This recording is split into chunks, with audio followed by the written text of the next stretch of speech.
Comment associer le bilinguisme à l'école et à la maison d'une façon très efficace et très instructive pour les enfants? Je vais commencer à vous parler de mon exemple. Je suis brésilienne et mon mari, il est français. Nos enfants, donc, ils ont la double nationalité parce que, voilà, d'une mère brésilienne et d'un père français, ils ont la possibilité de parler les deux langues en même temps. Rassurez-vous, si vous êtes comme nous, que vous avez une famille bilingue, je suis sûre que vous avez déjà eu des commentaires, des personnes qui vous ont dit « Ah ben, si vous parlez le portugais à la maison, vos enfants ne vont jamais parler le français. » C'était un discours qu'on entendait tout le temps, surtout quand les enfants venaient de naître. Parce qu'on continuait de parler portugais avec eux, même s'ils ne comprenaient pas, ils ne parlaient pas, mais on parlait portugais. Même depuis le ventre, on parlait portugais aux enfants. Et pourquoi ce choix? Parce qu'en fait, il faut que l'enfant puisse s'habituer à la sonorité de la langue. Même si vos enfants, aujourd'hui, ils ont 3 ans ou 4 ans et que vous êtes d'une autre nationalité que la nationalité française, vos enfants, ils pourront développer ces aptitudes, surtout s'ils ont entendu la sonorité de votre langue depuis toujours. Pourquoi c'est important de pouvoir avoir ces deux langues en même temps quand on a des enfants bilingues, quand nous vivons dans une famille bilingue? Parce qu'il y a le côté relationnel, familial. Nous ne pouvons pas oublier que si une des deux familles ne maîtrise pas une des deux langues, il faut que les enfants qui seront en fait cette façon de lier les deux familles émotionnellement, ils puissent en fait se communiquer dans les deux langues.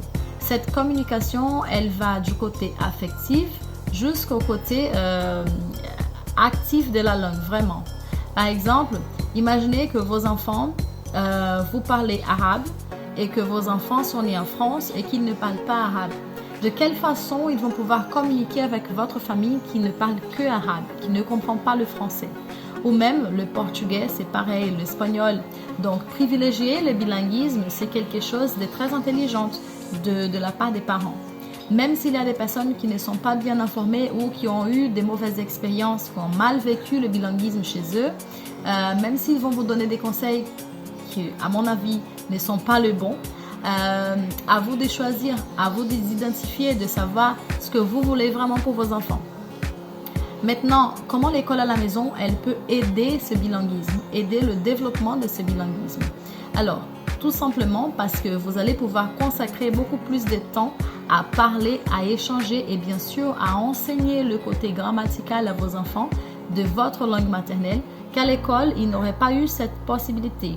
1, parce qu'il y a plusieurs enfants dans une classe. 2, parce que les cours de langue à l'école ne durent pas plus que 2 heures. Et 3, votre enfant, il est beaucoup plus à l'aise d'apprendre votre langue maternelle avec vous. Parce que, écoutez bien, langue maternelle, ça veut dire que c'est une langue qui vient de la mère. Donc, cette langue maternelle, elle a un lien affectif avec l'enfant. Ce n'est pas seulement l'apprentissage d'une langue quelconque, mais c'est une langue maternelle. C'est une langue qui fait référence à la mère, à la maternité, à l'amour. Donc, l'enfant, tout de suite, il associe se parler, se agir et réagir dans la langue avec l'amour qu'il a pour sa mère. Donc, Alice, quels sont les petits problèmes qu'on peut rencontrer quand les enfants sont bilingues? Il n'y a pas vraiment un problème. En fait, ce à quoi il faut qu'on soit vigilant quand nous parlons les deux langues à la maison, c'est que les enfants ne fassent pas en fait de mélange qui ne sont pas nécessaires. Par exemple, ils commencent une phrase dans une langue et ils finissent dans une autre langue. Cela peut ne pas être bénéfique pour le développement linguistique de l'enfant. Si l'enfant commence une phrase, par exemple en portugais, il faut qu'il la finisse en portugais. Pareil pour le français. S'il commence une phrase en français, il faut qu'il la finisse en français.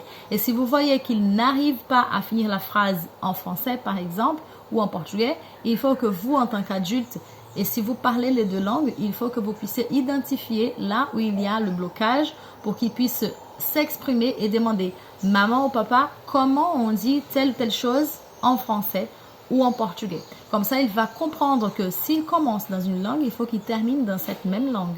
Son cerveau ne sera pas confus, son cerveau ne sera pas perturbé par ce mélange de langues.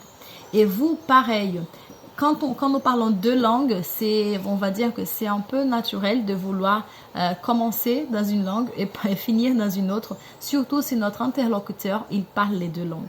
Mais il faut que vous vous efforcez à ne pas le faire. Parce que votre enfant, n'oubliez pas, il apprend à travers vos exemples. Il apprend à travers l'exemple, il apprend à travers ce que vous allez lui enseigner, lui montrer. Donc, si vous faites cette erreur, c'est sûr que vos enfants aussi, ils vont faire la même erreur.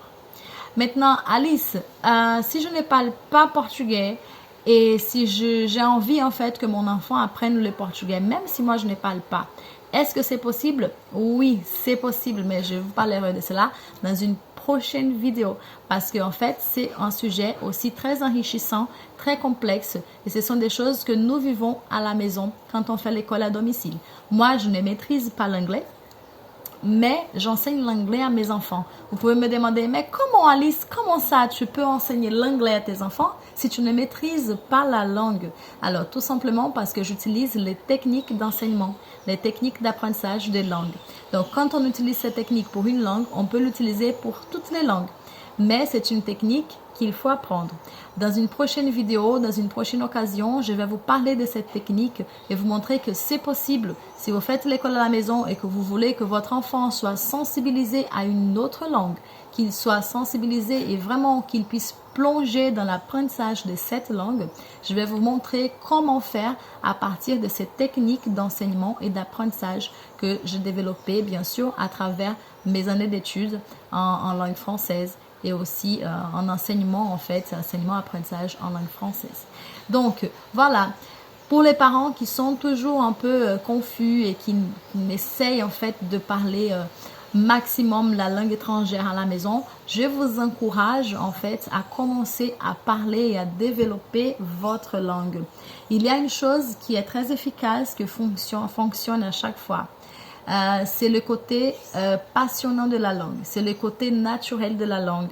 Moi, en tant qu'étrangère, je peux m'exprimer en français, je peux m'exprimer facilement. Il y a des fois où je vais changer un mot ou autre, où je serai bloquée peut-être parce que j'ai oublié la construction d'une phrase. Par contre, quand je parle portugais, je me sens différente. Alors, je me sens beaucoup plus à l'aise pour m'exprimer dans ma propre langue maternelle. Surtout quand je parle des choses qui viennent du fond du cœur. Donc, si vous parlez une langue étrangère, si vous n'êtes pas français ou française, que vous habitez en France ou même ailleurs dans un pays francophone, que vous êtes obligé de parler le français parce que vous êtes dans ce pays, n'hésitez pas à parler de l'amour, à parler avec amour avec votre enfant dans votre langue maternelle. Parce que l'expression de l'amour, elle est beaucoup plus simple, elle est beaucoup plus réelle quand on s'exprime dans notre langue maternelle. Et vous allez voir que vos enfants, ils vont vouloir en fait choisir dans quelle langue ils vont s'exprimer. À la maison, c'est vraiment incroyable. Depuis le début, on parle portugais aux enfants. Et quand ils veulent s'exprimer de façon amoureuse, de façon tendre, ils vont choisir le portugais. Je n'ai jamais vu mes enfants s'exprimer en français pour me dire qu'ils m'aiment, par exemple, ou qu'ils aiment leur père. Bon, s'ils vont parler à mamie et papy qui ne parlent pas portugais, bien sûr qu'ils vont s'exprimer en français.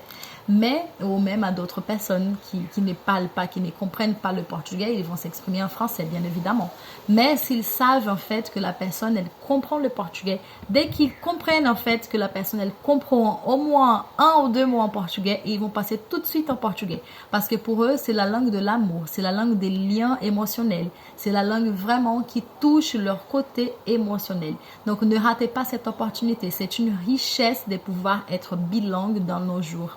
C'est une richesse de pouvoir baigner nos enfants dans ce mélange culturel, mais pas seulement linguistique, mais culturel.